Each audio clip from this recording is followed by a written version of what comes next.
एक दिन एक लड़की अचानक अपने कपड़े उतारकर बालों को कसकर बांधती है और नंगे पैर समुद्र की ओर दौड़ जाती है।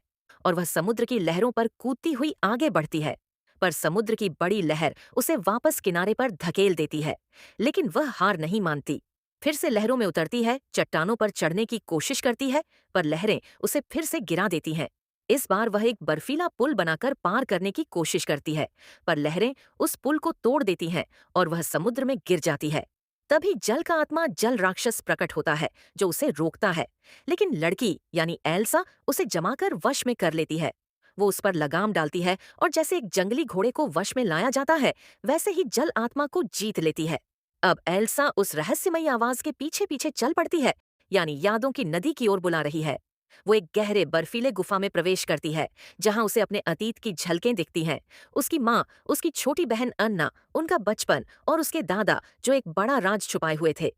एल्सा को सच्चाई पता चलती है। उसके दादा ने नॉर्थलैंड के मुखिया की पीठ पीछे हत्या की थी, जिससे जंग छिड़ी और जादुई जंगल पर श्राप लग गया। ये सारी यादें एल्सा को अपनी शक्ति से बाहर भेजनी होती है और वह जम जाती है।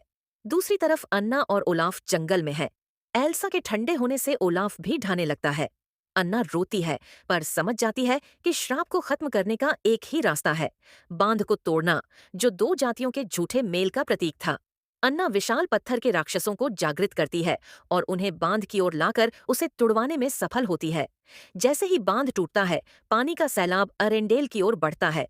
पर एल्सा, जो अब फिर से जीवित हो गई है, अपनी पूरी शक्ति लगाकर पानी को जमाकर गांव को बचा लेती है।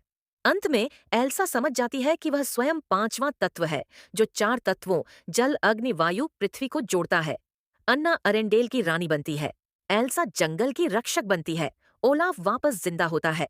बहनों का प्रेम और एकता विजयी होती है। और जैसा ओलाफ कहता है, सब कुछ बदलता रहता है, लेकिन एक चीज नहीं बदलती, वो है प्रेम।